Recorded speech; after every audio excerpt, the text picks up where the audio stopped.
Tunaifungua dunia, tunakutana na mzee mchawi mmoja ambaye alikuwa na wapa miungu kafara. Alikuwa anaomba kwamba waweze kukubali kafara yake kwa sababu alitaka kuwatunuku hiyo kafara. Alipomaliza akaweka mzigo chini. Alipomaliza akaondoka zake yani. Kumbe nyuma kuna mwanadada mmoja ambaye alikuwa ameshaona tayari. Kasema hiki nini hapa?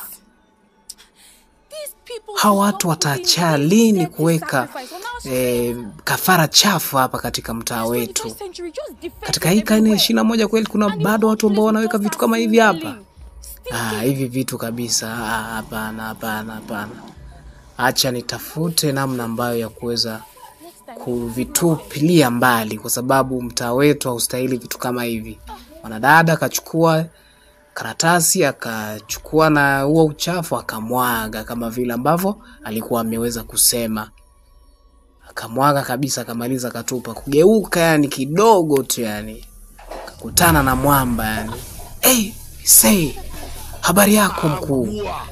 Na kuona unamwaga chakula cha miungu wangu, we mtoto mdogo. Kwa nini unafanya hivi?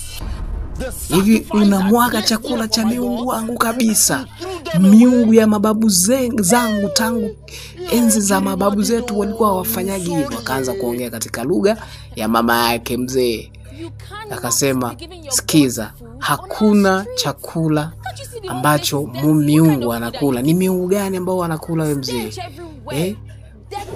Miungu gani ambao wanakula vitu kama hivyo ambavyo vimekufa yani? Unaweka vitu ambavyo vimeharibika katika mtaa wetu hapa.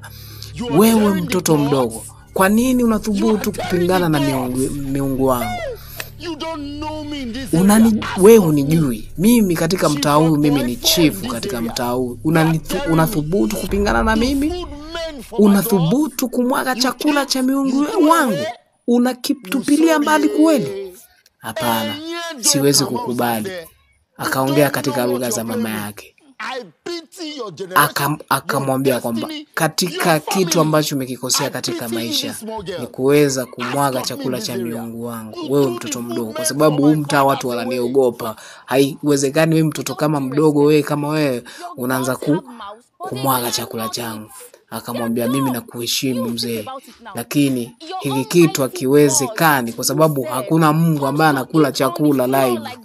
Uliona wapi kitu kama hiki kinafanyika? Uliona wapi katika mtaa huu Mungu anakula chakula? Hakuna kitu kama hicho. Mama naye akafika. Mtoto wangu, nini unaongea na chifu? Chifu akasema, mwambie huyu mtoto wako ameshindikana. Huyu mtoto ameshindikana.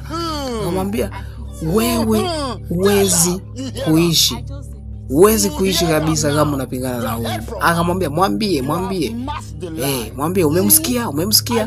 Nitakuonyesha usiku, nitakuonyesha. Nisubiri katika usiku wa leo, utaniona mimi ni nani.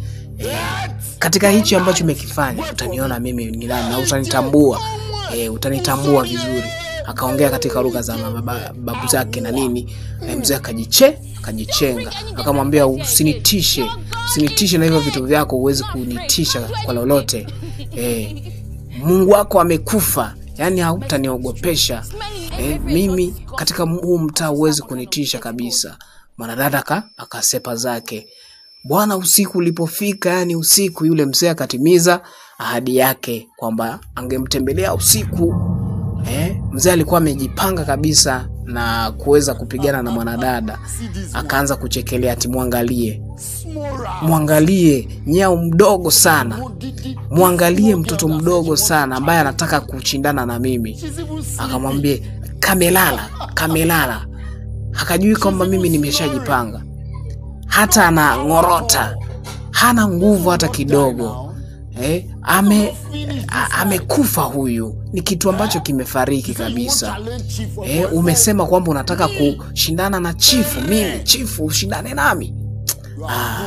Wewe umeenda katika usiku huu, umekufa kabisa, umekwisha habari yako wewe.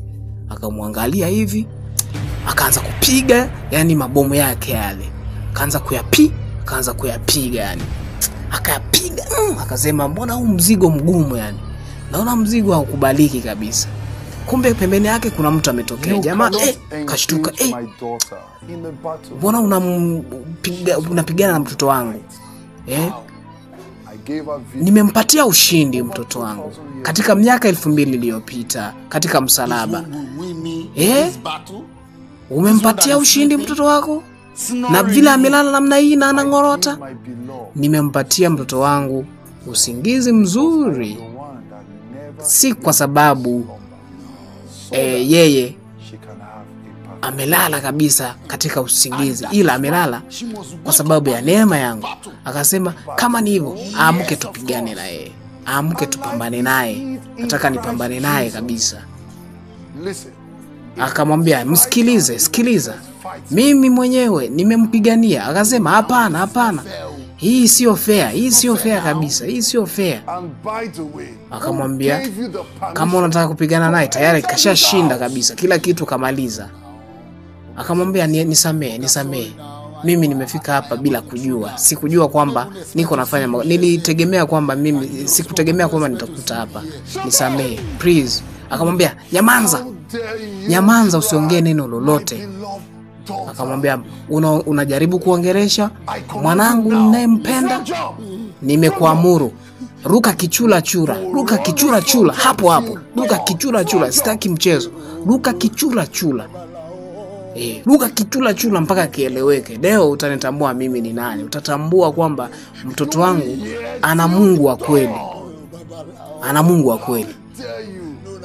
Mzee akaruka kichula chula, kichula chula karuka. Akamwambia pepea mtoto wangu, mpepee, mpepee, mpepee mwanangu apate usingizi mzuri, mpepee, mpepee, mpepee. Amepumzika. Pepea kwa nguvu wewe mjinga, pepea kwa nguvu wewe mjinga, shida nini? Pepea kwa nguvu, pepea kwa nguvu kabisa. Mzee alichokutana nacho, ndugu yangu, alienda kusimulia wenzake, akaanza kuongea na nini, kusimulia wenzake kilichompata. Mwanadada kafanyaje? Kumbe kapita area hizo yani, akawasalimia habari asubuhi. Yule mzee hakujibu chochote. Akasema umemwona yule mwanamke? Umemwona amejaribu kupingana na mimi yule? Na ni mtoto mdogo sana. Umeona? Sasa akaanza kuwasimulia kilichotokea usiku yani. Akasema kwamba nimeona moto kabisa usiku katika nyumba yake huyu msichana. Umeona? Akaanza kuwasimulia mambo mengi yaliyotokea. Umeona? Jamaa akasema nimekutana na kina vibwanga yani, hata sielewi yani. Wasee, wacha mimi nisepe. Hey family, thank you for watching our video. Yeah, do well to subscribe on our YouTube channel, Facebook and Instagram at The Winlows for more videos. Yeah, you want to make a donation or you want to support our ministry, the account details are on the screen. Yeah. Thank you so much. God bless you. Bye.